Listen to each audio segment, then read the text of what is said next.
UK में इसकी तारीख के सबसे बड़े राइट्स हो रहे हैं। इसके पीछे वजूहात क्या है, आज इस सवाल का जवाब ढूंढते हैं। ये कहानी है मिस इन्फॉर्मेशन की, फार राइट एजेंडास की और यूके के अंदर पॉलिटिकल क्राइसिस की।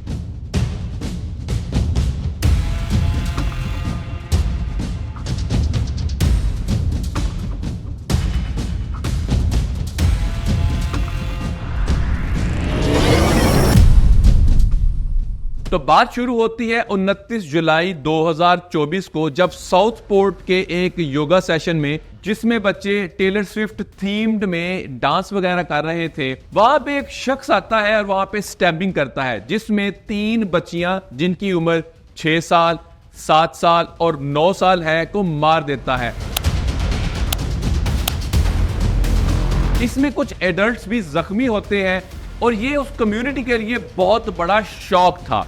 इस वाकये के बाद लोकल मीडिया और पुलिस की जानिब से बहुत कम इंफॉर्मेशन दी जाती है। वो इसलिए कम इंफॉर्मेशन दी जाती है क्योंकि इस अटैकर की उम्र 18 साल से कम थी और यूके के लोकल लॉ के मुताबिक इसके नाम को नहीं बताया जा सकता था। इसी चीज का फायदा उठाते हुए कुछ फार राइट विंग्स वालों ने मिस इन्फॉर्मेशन फैलानी शुरू कर दी। ये मिस इन्फॉर्मेशन सोशल मीडिया पे आई और शुरू में इस अटैकर का नाम अली बताया गया। मजीद ये भी बताया गया कि ये वो अटैकर है जो कि 2023 में आया था, ये असाइलम सीकर है। ये सारी इंफॉर्मेशन आहिस्ता आहिस्ता फैलती गई और जिसके अंदर सोशल मीडिया प्लेटफॉर्म ने बहुत बड़ा रोल प्ले किया, हालांकि ये इंफॉर्मेशन मिस इन्फॉर्मेशन थी। मार्क ओवन जॉन्स जो कि एसोसिएट प्रोफेसर हैं हमाद बिन खलीफा यूनिवर्सिटी दोहा में, उनका ये कहना है कि वाकये के अगले ही दिन यानी कि 30 जुलाई को एक सोशल मीडिया पोस्ट होती है, उसका इंप्रेशन तकरीबन 27 मिलियन तक जाता है और इसके अंदर जो स्पेकुलेट किया गया था वो ये था रिफ्यूजी, माइग्रेंट,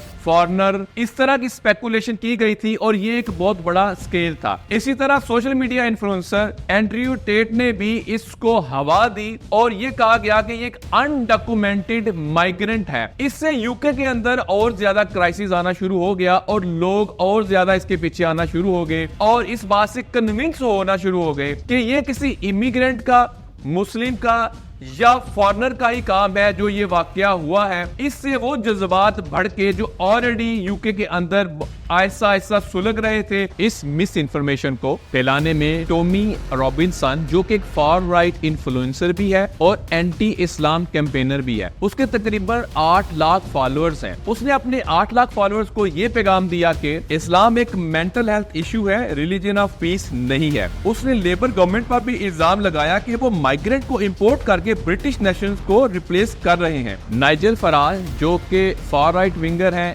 एमपी भी हैं, उन्होंने लेबर गवर्नमेंट को बहुत क्रिटिसाइज किया। उन्होंने पुलिस की स्टेटमेंट को भी चैलेंज किया। उन्होंने ये कहा कि ये एक टेरर रिलेटेड नहीं है कोई भी वाकया, बल्कि ये इमिग्रेंट रिलेटेड है। अब आहिस्ता आहिस्ता ये मिस इन्फॉर्मेशन जंगल में आग की तरह फैल गई और पूरे यूके को अपनी ग्रिप में ले लिया। बहुत सारे लोग प्रोटेस्ट करने के लिए बाहर आना शुरू हो गए। इसमें एक और ऑर्गेनाइजेशन जो कि ईडीएल, इंग्लिश डिफेंस लीग, जो कि कहा तो ये जाता है कि ये बैन हो चुकी है और अभी एग्जिस्ट नहीं करती, लेकिन उसके बहुत सारे जो सरकर्दा है अभी भी और नामों के साथ अपने फॉलोअर्स को रीच करते हैं और इसी तरह के जज्बात को भड़काते रहते हैं। ईडीएल का वजूद जो है वो लीगली या उस तरह एग्जिस्ट तो नहीं करता, लेकिन ये बिहाइंड द सीन कुछ ना कुछ काम कर रहा है। ईडीएल ने इसके ऊपर बहुत बड़ा किरदार अदा किया। बहुत सारे लोग जो कि प्रोटेस्ट के लिए आ रहे हैं, उनका ये कहना है हमारा ताल्लुक ईडीएल से नहीं है, लेकिन अलेजली यही कहा जा रहा है कि ईडीएल का भी इसके अंदर बहुत बड़ा रोल है। अब इस वाकये के बाद और इस तरह की मिस इन्फॉर्मेशन के बाद ये सारे प्रोटेस्ट लिवरपूल,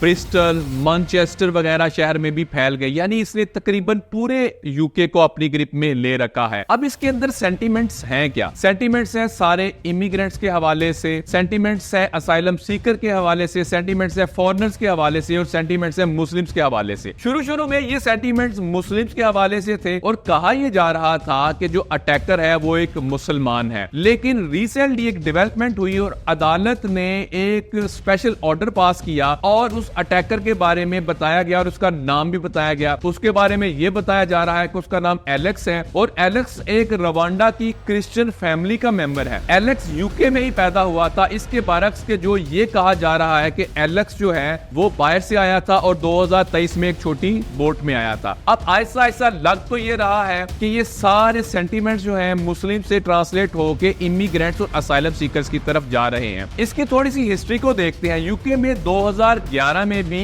राइट्स हुए थे, लेकिन ये राइट्स एक शहर तक ही महदूद रहे और ये पूरे मुल्क में नहीं फैले। देखा यह जा सकता है कि यूके में एंटी इमिग्रेंट सेंटीमेंट्स बहुत भड़काए जा रहे हैं और लोग इससे बहुत फायदा उठा रहे हैं। बहुत सारे लोगों ने मस्जिदों के अंदर या बहुत सारे इमिग्रेंट्स ने अपने बिजनेसेस को तकरीबन ब्लॉक कर दिया है। बहुत सारे लोगों का नुकसान हो रहा है। मीडिया की रिपोर्ट्स को अगर देखा जाए तो प्रोटेस्टर जो है उनको सबसे ज्यादा जो भड़काया गया उस मिस इन्फॉर्मेशन से वो सोशल मीडिया से ही आ रही हैं और बहुत सारे लोग इंस्पायर्ड हैं सोशल मीडिया प्लेटफॉर्म टेलीग्राम से। ये बड़े ऑर्गेनाइज तरीके से प्रोटेस्ट हो रहे हैं, ऑर्गेनाइज तरीके से राइट्स हो रहे हैं। लेकिन कहानी का दूसरा रुख ये भी है कि पूरा यूके इस तरह नहीं सोचता। प्राइम मिनिस्टर ने इसको बदमाशी करार दिया और इसको ठगरी कहा। उन्होंने ये भी कहा कि जो जो लोग इसमें हिस्सा ले रहे हैं उनको बहुत ज्यादा सख्त सजाएं मिलेंगी। पूरी स्टेट की फोर्स को उनको फेस करना पड़ेगा। हम इसको नहीं छोड़ेंगे जिसने भी ये किया। अगर आप थोड़ा सा हिस्ट्री में जाएं तो 2011 के अंदर भी जो राइट्स हुए उसके अंदर भी बर्तानिया ने उसको पूरी तरह काबू किया और उन सबको सजाएं हुई जिन्होंने इसमें हिस्सा लिया। इस दफा भी यही लग रहा है कि ये सजाएं जो है लाजमी होंगी। देखा यह जा रहा है कि बर्तानिया के अंदर जो प्रोसिक्यूटर्स हैं वो तेजी के साथ मुकदमात बना के कोर्ट्स को प्रेजेंट कर रहे हैं। बहुत सारे लोगों को सजाएं हो भी चुकी हैं और बहुत सारे लोग जो है अभी उनको सजाएं होना बाकी हैं। ये जो फार राइटर्स हैं इनका ये कहना था कि ये जो अदालत है या जो पुलिस है वो अपना काम ठीक से नहीं कर रही। इसके अलावा और भी सेंटीमेंट्स हैं। वो सेंटीमेंट्स हैं क्या? लोगों का ये कहना है, जो ब्रिटिशर्स हैं वो ये कहते हैं कि जो असाइलम सीकर्स हैं या इमिग्रेंट्स हैं या फॉरेनर्स हैं जो वो जब यूके में आते हैं तो वो हमारी जॉब्स ले लेते हैं। अब सोशल मीडिया के अंदर इसके प्रोटेस्टर के एंटी प्रोटेस्टर भी आने शुरू हो गए हैं। वो कुछ इस तरह की बातें कर रहे हैं और बहुत सारी वीडियोस में देखा जा रहा है कि अगर मैंने तुम्हारी जॉब ली है तो आओ तुम भी डॉक्टर बन जाओ क्योंकि मैं भी डॉक्टर हूँ, मेरी जॉब ले लो। अगर मैंने तुम्हारी जॉब ले ली है तो मैं एक नर्स हूँ, तुम भी नर्स बन जाओ, मेरी जॉब ले लो। अगर मैंने तुम्हारी जॉब ले ली है, मैं एक पैरामेडिक्स हूँ, मैं एक लॉयर हूँ, तो भाई तू मेरी जॉब ले ले। अब इस तरह की सोशल मीडिया में भी चीजें आनी शुरू हो गई हैं। ये ना सिर्फ इमिग्रेंट्स हैं बल्कि वो लोग जो कि ब्रिटिशर्स हैं वो भी इन चीजों के खिलाफ हैं। तो देखा ये जा सकता है कि पूरे यूके वाले इस चीज के खिलाफ नहीं है बल्कि ये एक फार राइट विंग है जो कि इमिग्रेंट्स, फॉरेनर्स या मुस्लिम्स के खिलाफ नजर आता है।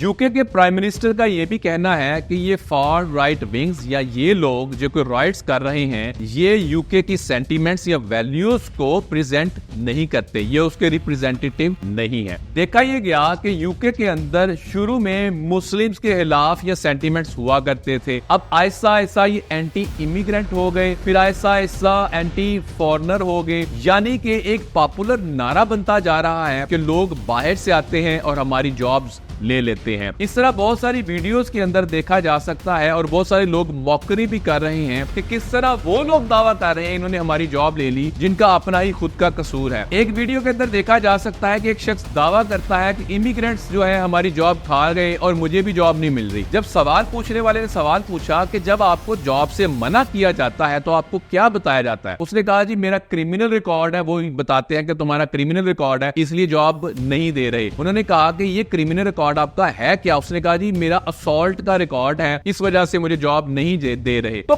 सवाल पूछने वाले ने बड़ा विटी अंदाज से पूछा, तो आप फिर भी इमिग्रेंट्स को समझते हैं कि वो आपकी जॉब ले रहे हैं। तो कहने का मतलब ये कि ये मिस इन्फॉर्मेशन इस हद तक फैल चुकी है कि कुछ भी हो जाए यूके के अंदर किसी को अगर जॉब नहीं मिल रही या कोई अनपॉपुलर फैसला हो गया उसका कसूरवार भी इमिग्रेंट या फॉरेनर्स को समझा जाता है। देखने में यह आया कुछ पोल्स के अंदर ये जो सेंटीमेंट से उसके अंदर लोग पहले 42% ये समझते थे कि इमिग्रेंट इसके जिम्मेदार हैं। अब तकरीबन 52% लोग ये समझते हैं कि इमिग्रेंट्स इसके जिम्मेदार हैं। कहने का मतलब ये कि पुलिस को जो ज्यादा पावर्स मिल गई वो कंट्रोल तो चीजों को कर रहे हैं। यूके प्राइम मिनिस्टर ने भी इस पे बयान दे दिया। अब ऐसा ऐसा सामने ये भी आ गया कि ये एक मिस इन्फॉर्मेशन थी और जिसने अटैक किया था वो मुस्लिम मुस्लिम नहीं था, बल्कि यहीं पे पैदा हुआ। लेकिन क्या ये सब होने के बावजूद चीजें अभी भी कम हो गई हैं, ये थम गई हैं? ऐसा नहीं हुआ। ये अगर सेंटीमेंट्स निकले हैं तो आहिस्ता आहिस्ता कहीं ना कहीं ये चैनलाइज हो रहे हैं, या आहिस्ता आहिस्ता कहीं ना कहीं ये दोबारा से इकट्ठे हो रहे हैं। ये वो लावा था जो कि बहुत सालों के अंदर पका और फट के बाहर आ गया। अब कहने का मतलब ये कि बहुत सारी फैमिलीज वो